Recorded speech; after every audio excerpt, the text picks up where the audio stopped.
the end of the year, there's only one thing a WhiskeyTube person can do, is to tell you what the best whiskeys are.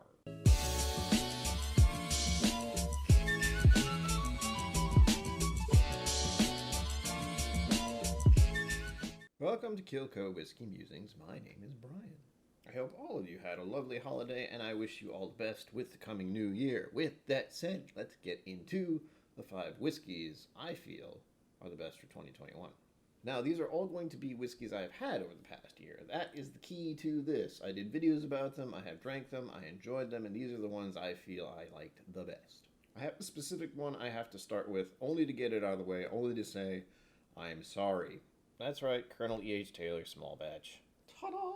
Now, unfortunately for me and other people who like Buffalo Trace products, these are not always easy to find. And looking back on this past year, I didn't actually get to try this until January. How do I know I liked it? Well, that bottle did not last more than 3 months. This is the second bottle of E.H. Taylor I've ever had, and I don't know how I'm going to find another. If you'd like to watch my initial impressions of E.H. Taylor Small Batch. Now, going over my own content, I realized there are so many whiskeys I've gotten over this past year. It's incredible. So I also want to thank the community of people who have donated and supported this channel. It has been a bit of a whirlwind, and I love it. I love it. These aren't my favorites. I just wanted to get Buffalo Trace out of the way. Number 2 on my top whiskeys of the year. The Sexton Single Malt Irish Whiskey. This was actually quite a surprise. Ta-da! This was actually one of the favorites I did in March. I did a review of it during, of course, St. Patrick's Day Irish Whiskey, all that. And this is one of the ones I feel is my favorite for that little selection that I got. More importantly, if you were watching along with the Whiskeys of the Galaxy, the Sexton made a surprise appearance, and I liked it just as much then. If you'd like my initial review of the Sexton, number 3. Glencairn Single Malt Scotch Whiskey, aged 15 years. Glencairn 15 Year is a slightly peated Campbelltown, which I did enjoy and was able to get for the first time thanks to a donation. I don't find myself reaching for Scotch very often these days because of prices mostly, but thankfully I was able to try this one, and I would recommend it to anyone who is interested in getting into peated Scotches. If you'd like to see my first impressions of this whiskey, number 4. Andalusia Triple Distilled Texas Single Malt Whiskey. Ta-da! Yes, that's right, you heard it, a Texas single malt whiskey. Bit of a catch to this one because I only picked up this bottle because I was fortunate enough to go to Texas. However, I've known I liked this specific Andalusia bottle since 2019. Now, the thing you really need to realize for this is that I got this in October, and it's more than half empty. Granted, I have been sharing it a little bit with friends and family. If you'd like to see me talk about how much I like that whiskey, number 5.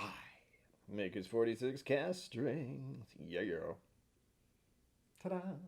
Maker's 46 Cask Strength was actually a really big surprise for me, and it's only because of, again, the community that I was able to try it for the first time not long ago. And I was able to purchase something called Generations of Proof, which had 3 different Maker's marked bottles in it. One of them being the Maker's 46 Cask Strength. And what I want to point out to you, though that bottle seems very full, the tiny one I got in the Generations of Proof is long gone. Now, other than the fact that I got to try these bottles in 2021, there's something important about all of them that you should keep in mind. For the most part, I could get each of these bottles again, and they aren't stupidly expensive. And by stupidly expensive, I mean something that's more than $100. To me, that's stupidly expensive. I don't have $100 to spend on a bottle of whiskey.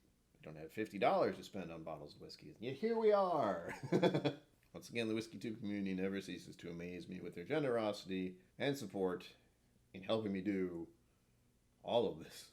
There are some stipulations, of course. Andalusia, I cannot get that readily, easily in my area since I had to go all the way to Texas to buy that bottle. And then, of course, there's the E.H. Taylor Small Batch. I have not seen that in my area at all, and if I do see it, if I have seen it, I probably blocked out the memory since the bottle is extremely overpriced. The Sexton in particular is one I really recommend to anyone who's curious about whiskey because I really like it overall. However, there is something I have to point out to you. While this bottle design looks great, it does not pour easily. As you can, there's no... A Glencairn 15 I might be able to find, although stuff with Scotch is still a little weird these days. And I've been very lucky that Maker's 46 Cask Strength has shown up on the shelves near me recently. So I was able to buy that bottle not long ago. And now for the honorable mentions. That's right, Woodford Reserve and Angel's Envy. Why?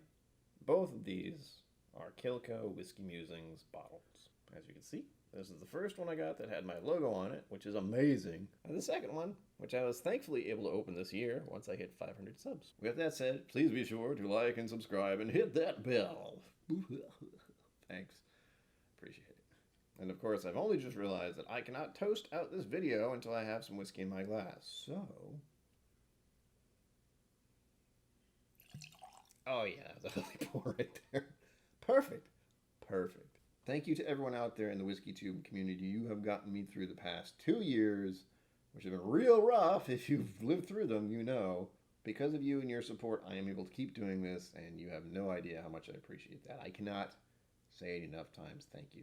Thank you, thank you. With that said, as always, live long and prosper. Don't forget to be awesome. And I will see you next year. Thank you for joining me on KillCo Whiskey Musings. You can find my social media and Patreon in the links below. Be sure to like, subscribe, and I'll see you next time.